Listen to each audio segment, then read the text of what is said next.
Hello बच्चों, क्या हाल चाल। मैं आपका अपना सर आपके अपने यूट्यूब चैनल केमिस्ट्री पाठशाला में स्वागत करता हूं। आई होप सभी बच्चे स्वस्थ होंगे, मस्त होंगे।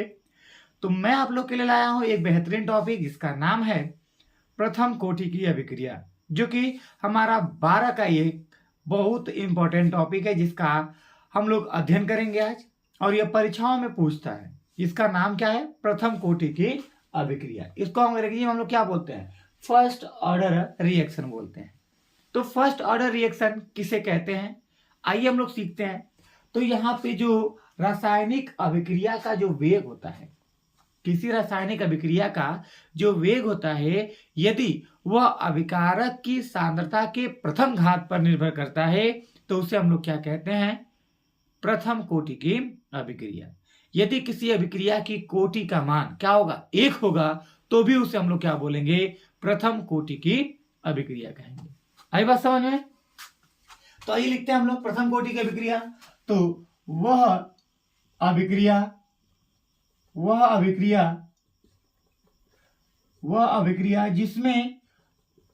जिसमें अभिक्रिया का वेग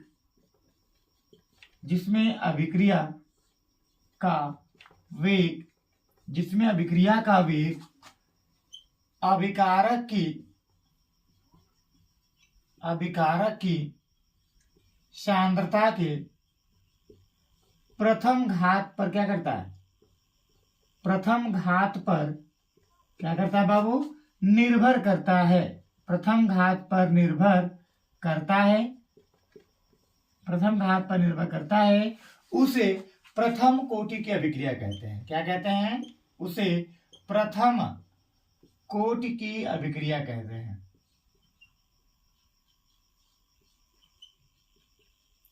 आई बात समझ में? उसे हम लोग क्या कहते हैं? प्रथम कोटि की अभिक्रिया कहते हैं। बताइए, किसी को कोई दिक्कत है क्या? यह वह अभिक्रिया जिसमें अभिकारक की सांद्रता प्रथम घात पर क्या करती है? निर्भर करती है। वह अभिक्रिया जिसमें अभिक्रिया का जो वेग होगा वह अभिकारक की सांद्रता के प्रथम घात पर यदि निर्भर करता है तो उसे हम लोग क्या बोलेंगे? इस अभिक्रिया को प्रथम कोटि की अभिक्रिया बोलेंगे। क्या बोलेंगे? प्रथम कोटि की अभिक्रिया बोलेंगे, है ना। तो हम आपको बताएं, यहां पे लिखेंगे हम लोग आर प्रोपोर्शनलिटी क्या होता है? अभिकारक की सांद्रता होती है। इसके ऊपर क्या लिखा रहता है? यन लिखा रहता है। यदि यन का मान कितना हो जाए? 1 हो जाए, तो यहां पर हो जाएगा आर बराबर कितना हो जाएगा? अब प्रोपोर्शनलिटी हटाएंगे तो एक नियतांक लगेगा के, और ये हो जाएगा आर के पावर कितना हो जाएगा? 1। इसी को हम लोग क्या बोलते हैं? क्या? प्रथम कोटि की अभिक्रिया। यहाँ पे के हमारा क्या है? ये हमारा वेग स्थिरांक है। क्या है? वेग स्थिरांक है। आई बात समझ में? और आर हमारा क्या है? अभिक्रिया का वेग है। क्या है? अभिक्रिया का वेग। और हमारा आर जो है वह क्या है? अभिकारक की सांद्रता। क्या है? अभिकारक की सांद्रता। ठीक है, यहां तक आप सभी लोगों को क्या हो गया? समझ में आ चुका होगा कि हम लोग प्रथम कोटि की अभिक्रिया किसे कहते हैं। कोई पूछेगा तो आप लोग बता लेंगे कि किसी रासायनिक अभिक्रिया का जो वेग होता है, अगर वह अभिकारक की सांद्रता के प्रथम घात पर, पहले वाले घात पर, एक घात पर क्या करता है? निर्भर करता है, तो उसे हम लोग क्या बोलेंगे? प्रथम कोटि की अभिक्रिया कहेंगे। ठीक है, यहां तक सभी लोग समझ में गए होगा। चलिए, तो हम लोग आगे लिखते हैं। आगे हम लोग पढ़ेंगे कि प्रथम कोटि अभिक्रिया के लिए समाकलित व्यंजन, है ना। सभी हेडिंग लिखेंगे। प्रथम कोटि अभिक्रिया के लिए समाकलित व्यंजन। सभी लोग हेडिंग लिखिए बाबुआ। प्रथम कोटि अभिक्रिया के लिए समाकलित व्यंजन। हेतु समाकलित व्यंजन।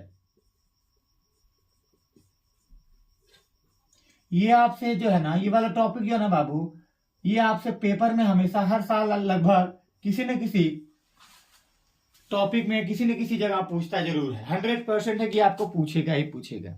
ठीक है, तो हमें पता है, आप लोग जानते हैं इसको सॉल्व किया जाएगा। तो आपको पता है, यहां आप लिखेंगे अभिक्रिया का वेग, अभिक्रिया का वेग, अभिक्रिया का वेग आप लोगों ने पढ़ा होगा R बराबर माइनस का डी, R की सांद्रता बटा में आपने क्या पढ़ा होगा, dt पढ़ा होगा। इसको समीकरण नंबर आप मान लेंगे क्या, 1। इसको तो मैं इधर लिखता हूं, थोड़ा सा जगह हमारा बन जाएगा ना, इसको मैं इधर लिखता हूं। तो यहां पर हो जाएगा R बराबर क्या हो जाएगा, माइनस का डी, R की सांद्रता बटा में क्या हो जाएगा, dt हो जाएगा। इसको समीकरण नंबर आप क्या मान लेंगे, 1 मान लेंगे। अब यहां आप लिखेंगे वेग नियम से, किस नियम से, वेग नियम से। वेग नियम से क्या होता है, तो R की जो बराबर हो जाएगा अभिक्रिया का जो वेग होगा वह अभिकारक यहाँ पे होगा, और यहाँ पे कितना हो जाएगा, यहाँ पे 1 बराबर कितना हो जाएगा, समीकरण नंबर 2 मान लेंगे। वेग नियम से अभी हमने क्या बताया आप लोग को कि प्रथम कोटि की अभिक्रिया किसे कहते हैं, तो अभिकारक की जो सांद्रता होती है वो अभिक्रिया का जो वेग होता है वो अभिकारक के प्रथम घात पर क्या करता है, निर्भर करता है। अभी हम लोगों ने यहाँ पे लिखा था, तो वो यहाँ पे लिख देंगे हम लोग। अभिक्रिया का जो वेग है वो 2 तरीके से निकाल सकते हैं। एक अभिक्रिया का वेग से, जहां पे अभिक्रिया का वेग हम लोग कहते हैं कि किसी रासायनिक अभिक्रिया में अभिकारक की सांद्रता तथा उत्पाद की सांद्रता में होने वाला परिवर्तन में लगा समय, इन दोनों के अनुपात को हम लोग क्या कहते हैं, अभिक्रिया का वेग कहते हैं। तो यहाँ पे अभिक्रिया के वेग से हम लोग लिख देंगे कि R बराबर माइनस का डी, R की सांद्रता बटा में क्या हो जाएगा, dt। और यहाँ पे अभी वेग नियम से, जो कि हम लोग अभी जस्ट पढ़ के आ रहे हैं, अब यहाँ पे लिखेंगे हम लोग समीकरण 1 एवं 2 से लेफ्ट हैंड साइड बराबर क्या हो जाएगा, राइट हैंड साइड। जब हमारा बायां पक्ष बराबर है तो दायां पक्ष भी क्या हो जाएगा, बराबर हो जाएगा।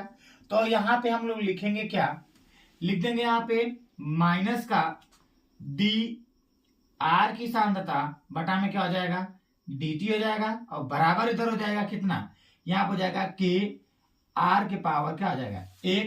तो किसी की पावर 1 लिखेंगे तो कितना आ जाएगा, 1 ही आ जाएगा। ठीक है, यहां तक आप सभी लोग को समझ में आ गया है, बताइए। अगर आप सभी लोगों को यहां तक समझ में आ गया है तो किसी प्रकार का दिक्कत, अब यहाँ पे माइनस है, इस माइनस को उधर ले जाइए तो बन जाएगा डी, R की सांद्रता। अब यह R है ना बबुआ, R को R के समीप ले जाइए, तो R इधर गुणा में इधर आएगा तो भाग में हो जाएगा, तो बटा में कितना हो जाएगा, R की सांद्रता बराबर हो जाएगा माइनस, अब यह भाग में है इधर जाएगा तो गुणा में हो जाएगा, तो k गुणे क्या आ जाएगा आपका, dt। यहां तक समझ में आ गया। अब यहां लिखेंगे कि दोनों पक्षों का समाकलन करने के लिए हम लोग लिमिट मानते हैं, मानेंगे यहाँ पे कि माना t बराबर क्या है, 0, यानी हमारा समय अभी प्रारंभिक समय है, तो उस समय हमारा अभिकारक की सांद्रता कितनी थी, अभिकारक की जो सांद्रता थी वो कितनी थी, R0 थी। क्या नाट थी, R0 थी। अगर हमारा समय बीत गया, t समय बीत गया, तो उस समय हमारी अभिकारक की जो सांद्रता होती है वो क्या हो गई, RT हो गई, है ना। ये हमारी हो जाएगी, इसको हम लोग बोलेंगे क्या, यह जो R0 है, इस R0 को हम लोग क्या बोलेंगे, प्रारंभिक सांद्रता बोलेंगे, और इसको बोलेंगे हम लोग बची सांद्रता। क्या बोलेंगे, बची सांद्रता बोलेंगे, बची सांद्रता बोलेंगे, यानी कि कितनी अभिक्रिया अभी क्या हो गई, बच गई है। ठीक है, तो यहां पर लिखेंगे हम लोग निश्चित, इसको मान लीजिए समीकरण नंबर आप क्या मान लीजिए, 3 मान लीजिए। तो यहां लिखेंगे निश्चित सीमा में समीकरण 3 का दोनों पक्षों का समाकलन करने पर, क्या करने पर, समाकलन करने पर, समाकलन कर दीजिए, दोनों पक्षों का समाकलन करेंगे तो यहां पे आ जाएगा, ये क्या हो जाएगा, डी, R बटा में क्या हो जाएगा, dt हो जाएगा। अब बराबर हो जाएगा आपका क्या, ऐसे माइनस बाहर हो जाएगा के गुणे क्या हो जाएगा, dt हो जाएगा। अब आप लिमिट लगा लीजिए, तो यहाँ पे सांद्रता लिमिट दिया तो सांद्रता लगाएंगे, तो सांद्रता पहले क्या थी, आर नॉट थी, तो आर नॉट अब कितनी हो गई, आर टी, तो आर टी लिख दीजिए। समय कितना हमारा था, पहले 0 था, उसके बाद समय कितना हो गया, टी हो गया। ये लिमिट लग गई हमारी। और आपको बता दूं मैं यहाँ पे, तो जब हम लोग समाकलन करते हैं 1/x dx का, जब समाकलन करते हैं तो समाकलन करने पे आता है ln x। क्या आता है, ln x आता है। तो इसी तरह जब हम लोग इसका समाकलन करेंगे, समाकलन डी आर के सांद्रता बटा में आर लिखेंगे हम लोग यहाँ पे, माफ कीजिएगा, यहाँ पे हम लोग क्या लिखेंगे, आर लिखेंगे। जब इसका हम लोग समाकलन करेंगे तो समाकलन करने के बाद हमारा आ जाएगा कितना, हमारा आ जाएगा आपका कितना आ जाएगा, ln r आ जाएगा। ln का आ जाएगा, आर की सांद्रता हो जाएगी कहां से कहां तक, आर नॉट से कहां तक, आर टी तक, बराबर हो जाएगा। यहाँ पे ये l है हमारा है, ये हो जाएगा k हमारा कांस्टेंट है, तो k हमारा बाहर आ जाएगा। जब इसका समाकलन करेंगे तो ये आ जाएगा कितना, t आ जाएगा। और यहाँ पे कितना हो जाएगा, समाकलन यहाँ से कहां तक जाएगा हमारा, 0 से कहां तक जाएगा, t तक जाएगा। आई बात समझ में। जब हम लोग इस मॉड को हटा करके लिमिट लगाते हैं तो यहाँ पे हो जाएगा अपर लिमिट माइनस क्या हो जाएगा, लोअर लिमिट। तो यहाँ पे हो जाएगा ln आर टी माइनस हो जाएगा ln आर नॉट हो जाएगा। क्या हो जाएगा, ln आर टी से क्या हो जाएगा, माइनस का ln आर नॉट बराबर माइनस का k हो जाएगा। जब हम लोग गुणा करेंगे इसमें तो ये हो जाएगा, अब जिसको ऊपर करेंगे तो हो जाएगा अपर लिमिट माइनस लोअर लिमिट। समझ में आया तक। फिर यही लाइन दोहरा देंगे, ln आर टी माइनस हो जाएगा ln आर नॉट बराबर माइनस का के टी हो जाएगा, क्योंकि टी में से 0 घटाएंगे तो कितना आएगा, टी आएगा, और गुणा करेंगे तो क्या हो जाएगा, के टी हो जाएगा। ठीक है। अब यहाँ पे आते हैं हम लोग, इस वाले पोर्शन पे आते हैं। यहां से हम लोग आएंगे तो इस वाले पेंसिल को हम लोग ब्लैक से लिखते हैं। आप लोग को पता है, आप लोग को पता है, एक फार्मूला पढ़े होंगे आप लोग लॉग के फॉर्मेट में, कि लॉग ए बराबर सॉरी लॉग ए माइनस लॉग बी बराबर आप लोगों ने पढ़ा होगा क्या, लॉग ए बाई क्या पढ़ा होगा आपने, बी पढ़ा होगा। लॉग ए बाई क्या पढ़ा होगा, बी पढ़ा होगा, है ना। ये आप लोगों ने पढ़ा होगा। बताइए, आप लोगों ने ये चीज पढ़ी होगी, बताइए भैया, बताइए, पढ़े होंगे ना। तो हम क्या करते हैं कि यहाँ इस वाले में से हम लोग माइनस कॉमन कर लेते हैं। जब माइनस कॉमन करेंगे तो माइनस हो जाएगा, ब्रैकेट में क्या हो जाएगा, ln R naught minus ln क्या हो जाएगा, आर टी बराबर हो जाएगा माइनस का क्या हो जाएगा, के टी हो जाएगा। तो ये माइनस वाले से क्या हो जाएगा, कट जाएगा। तो ये बनेगा ln R naught minus ln R T बराबर क्या हो जाएगा, के टी। अब इसको हम लोग इस लॉग के फॉर्मेट में लिख देंगे। यहाँ पे फार्मूला जो मैंने लिखा है तो हो जाएगा क्या, के टी बराबर हो जाएगा ln आर नॉट बटा में क्या हो जाएगा, आर टी हो जाएगा। यहां तक आप सभी लोग को समझ में आ गया होगा।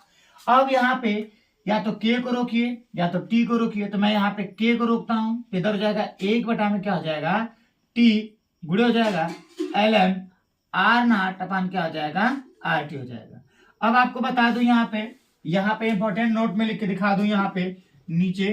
तो यहाँ पे हो जाएगा ln को जब हम लोग ln आर लिखा है यहाँ पे, या ln ए लिख दीजिए, चाहे बी लिख दीजिए, कुछ भी लिख दीजिए। अगर ln ए है, इसको हम लोग अगर लॉग के बेस में चेंज करें, लॉग के 10 बेस में, तो मल्टीप्लाई करते हैं 2.303, तो हो जाता है किसमें, लॉग 10 के बेस में हो जाता है। तो उसी तरह हम लोग यहाँ पे इसको सॉल्व करेंगे तो हो जाएगा बराबर 1 बटा में टी गुणे हो जाएगा, जब ln को चेंज करेंगे किसमें, लॉग के बेस 10 पे, तो हो जाएगा 2.303 लॉग हो जाएगा 10 बेस आर नॉट अपान क्या हो जाएगा बाबू, आर टी हो जाएगा। ठीक है। तो इसको हम लोग एक तरीके से और लिख सकते हैं क्या, 2.303 बटा में हो जाएगा टी, ये हो जाएगा लॉग आर नॉट अपान क्या हो जाएगा बाबू, आर टी हो जाएगा। ये रहा आपका प्रथम कोटि अभिक्रिया के लिए समाकलित व्यंजक। बताइए ये चीज आप लोगों को समझ में आई कि नहीं आई। अगर आप लोग को समझ में आ गई है तो आप लोग कमेंट करें कि हाँ सर समझ में आ गई है। इसमें किसी प्रकार का दिक्कत किसी को है तो बताएं। इसमें किसी प्रकार को दिक्कत है बाबू लोग तो जल्दी से आप लोग कमेंट करें कि हाँ सर यहाँ पे दिक्कत है, आप हमें फिर से समझाइए। ठीक है, मैंने अभिक्रिया का वेग लिया। अभिक्रिया का वेग बराबर होता है अभिकारक की जो सांद्रता होती है उसका परिवर्तन तथा उस परिवर्तन में लगे समय के अनुपात को हम लोग क्या कहते हैं, अभिक्रिया का वेग कहते हैं। तो हम लोग अभिकारक से निकाल रहे हैं, तो अभिकारक के लिए हम लोग माइनस डी आर की सांद्रता बटा में क्या लिख देंगे, डी टी मान लेंगे। एक वेग नियम से जस्ट पढ़े हैं कि आर बराबर होता है कि आर की सांद्रता के पावर क्या हो जाएगा, एक बराबर समीकरण नंबर कितना हो जाएगा, 2। अब समीकरण 1 व 2 की तुलना करते हैं तो देखते हैं कि समीकरण 1 व 2 के जो लेफ्ट हैंड साइड है वो दोनों क्या है, बराबर हैं। तो राइट हैंड साइड भी आपस में क्या होंगे, बराबर होंगे। तो बराबर कर दिया मैंने। इधर से मैंने माइनस क्या कर दिया, इधर माइनस था उधर हमने माइनस को सब्स्टिट्यूट कर दिया। अब यहाँ पे जो आर था गुणे में था, गुणे को इधर ला दिया तो डिवाइड में हो गया, और यहाँ पे dt गुणे में भाग में था, इधर चला गया तो क्या हो गया, गुणे में हो गया। अब हम लोग मान लेते हैं कि हमारा जो प्रारंभिक समय था उस समय पर जो अभिक्रिया की सांद्रता, अभिकारक की जो सांद्रता रही होगी वो क्या थी, आर नॉट थी। और जैसे ही अभिक्रिया शुरू हो गई तो टी समय के बाद हमारी जो अभिक्रिया की जो सांद्रता बची वो कितनी बच गई, आर टी बच गई। क्या हो गई, आर टी बच गई। तो हम लोग निश्चित सीमा में समीकरण नंबर 3 के दोनों पक्षों का समाकलन करते हैं। तो समाकलन करेंगे हम लोग तो ये हो जाएगा लोअर लिमिट, हो जाएगा क्या, अपर लिमिट। जब समाकलन करेंगे तो यहाँ पे एफ एक्स सॉरी समाकलन 1/x dx करते हैं तो आता है इसका समाकलन क्या, ln x आता है। अब यहाँ पे हमारा हो जाएगा ln x यानी ln r हो जाएगा। इसको सॉल्व करेंगे तो बन जाएगा ln upper limit minus lower limit. तो upper limit ln rt minus क्या हो जाएगा, ln r नॉट हो जाएगा।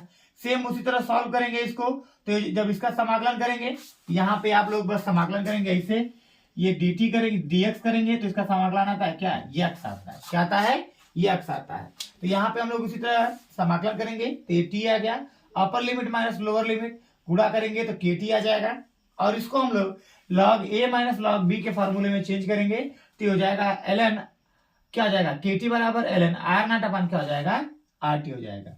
अब हम लोग ln को log के 10 बेस में चेंज करते हैं तो ln a बराबर होता है 2.303 log 10 के बेस क्या हो जाता है, a हो जाता है। ठीक है, अब वही चीज हम सॉल्व कर देंगे तो हमारा निकल जाएगा क्या, प्रथम कोटि अभिक्रिया का क्या, समाकलित व्यंजन निकल जाएगा।